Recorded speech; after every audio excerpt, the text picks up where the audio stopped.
rancangan sebelum Isel, dan seperti yang saya janjikan tadi nanti kita ada 2 orang tetamu yang kami jemput khas, dan saya akan perkenalkan di sebelah kiri saya bekas jurulatih kebangsaan Tuan Haji Abdul Rahman Ibrahim. Selamat datang Tuan Haji. Terima kasih. Haji sihat alhamdulillah. Alhamdulillah. Okey, dan di sebelah Tuan Haji adalah saudara Aminul Aiman daripada Bernama. Dan selamat datang kembali saudara Aiman. Terima kasih kepada ahli. Baik. Aiman. Selaku wartawan, suatu ketika wartawan mengharapkan perubahan drastik yang dibuat oleh FM, namun setelah dilakukan percubaan antara FM dan juga KBS, rata-ratanya media tidak mengharapkan, tidak dapat melihat perubahan drastik itu. Jadi mungkin apa sebenarnya yang diharapkan oleh media ataupun wartawan sebenarnya? Okey, terima kasih Rasti.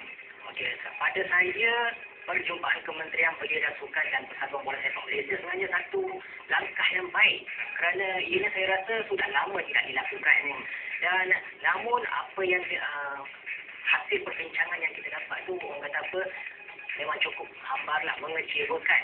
Ini kerana topik yang dibincangkan adalah topik lapuk yang telah pun dibincangkan 20-30 tahun lepas, hanya mengambil alih Liga Daerah dan seterusnya mengambil alih sport Harimau Muda.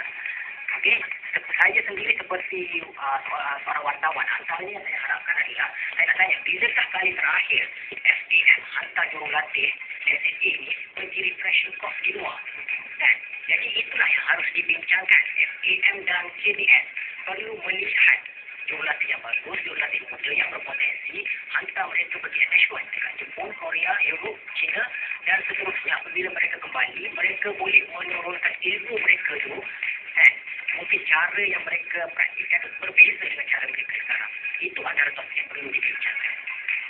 Baik, Tuan Haji sebagai jurulatih, Tuan Haji sendiri, pendapat Tuan Haji sendiri melihat pertemuan KBS dengan FM dan juga sekaligus pengambil alihan Pasukan Harimau Muda dan juga pembangunan program Akademi.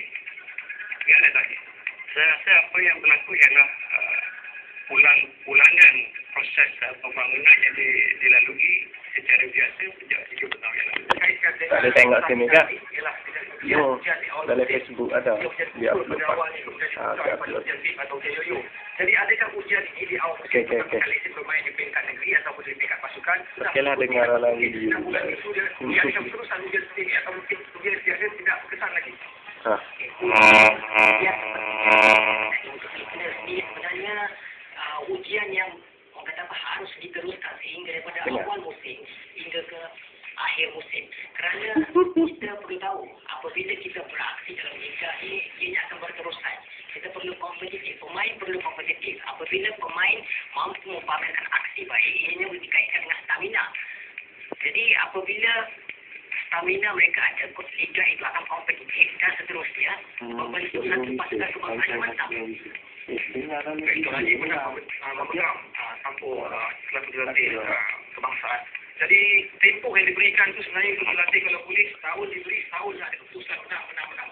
Jadi mungkin apa sebenarnya yang perlu dipikirkan? Saya rasa ini topik yang kalau kita lihat prestasi pasukan kebangsaan, kita melihat pasukan yang hebat contohnya Chelsea maupun UAE baru-baru ini 20 minit pertama ternyata kita meletakkan permainan. Kita meletakkan nyaingan, kita boleh menyaingi pemain mereka. Namun selepas itu gerak prestasi skuad kebangsaan kita menurun dan bila nak kena menurun habis. Jadi anda melihat bagaimana ketegasan pemain kita ini? Seperti kata Tuan Haji tadi, saya memang akuilah, betul lah kata Tuan Haji kan. Sebenarnya ketegasan ni satu aspek yang penting untuk bola sepak kita ni.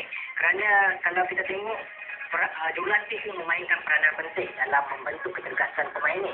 Kerana ada setengah jurulatih kita tengok mereka kah dengan ada lesen A. Tetapi apabila turun padang masa latihan, mereka hanya berdiri di tepi padang mengarahkan player untuk berlari, berlatih dan seterusnya. Tetapi kalau kita tengok, mereka tak ada memberikan arahan-arahan khusus untuk player ini ikuti. Sebagai contoh, kita ambil Aidil Zafwan. Aidil Zafwan apabila tamatnya Piala AFF Suzuki, beliau balik ke Malaysia dan berehat selama sebulan. Dalam tempoh sebulan itu, beliau dikatakan telah naik berat badan sebanyak 4 kilo. Jadi kenapa ini berlaku? Kalau jurulatih memainkan peranan dia, masalah di Negeri Sembilan, jurulatih memainkan peranan, maka perkara ini tidak akan berlaku.